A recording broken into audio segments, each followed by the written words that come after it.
Hi friends, welcome to my channel. ఈరోజు Sunday కదండి, ఏం వెరైటీ చేయాలంటే బయటికి వెళ్దాం రెడీ అవ్వండి అన్నారు. వెంటనే రెడీ అయిపోయాం. మా పాపకి ఇలా బండిలో ట్రావెల్ చేయాలంటే చాలా ఇష్టం. వచ్చేసరికి పడుకుని పోయిందండి. దగ్గరలో ఉండే ఆర్య ఫ్యామిలీ రెస్టారెంట్కి వచ్చాం. లోపల ఇలా ఉంటుందండి. పడుకోబెట్టేస్తాం. ఫస్ట్ ఆర్డర్ చేస్తాం. చికెన్ లాలీపాప్ చాలా స్పైసీ అండ్ టేస్టీ, చాలా బాగుంది. నెక్స్ట్ మండి ఆర్డర్ చేస్తాం.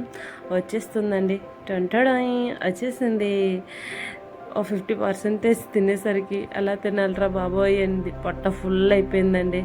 మధ్యలో మా పాప లేచింది, వాటర్ తాగి ఇంక చుట్టూ ఉండే లైట్స్ని అబ్జర్వ్ చేసి ఎక్కడికి వచ్చాం ఏంటి అని చూస్తుంది. ఇంకా చికెన్ కావాలి అని చికెన్ అడుగుతుంది. చికెన్ అంటే తనకు చాలా ఇష్టం అండి. చుట్టూ చూస్తుందండి. నెక్స్ట్ ఇక్కడ లాస్ట్లో కీర్ ఇస్తారండి. కీర్ కూడా చాలా బాగుంటుంది. మా సండే ఎలా గడిచిందండి? మీ సండే ఎలా అయిందో కామెంట్ చేయండి. Like and subscribe my channel. Love you all.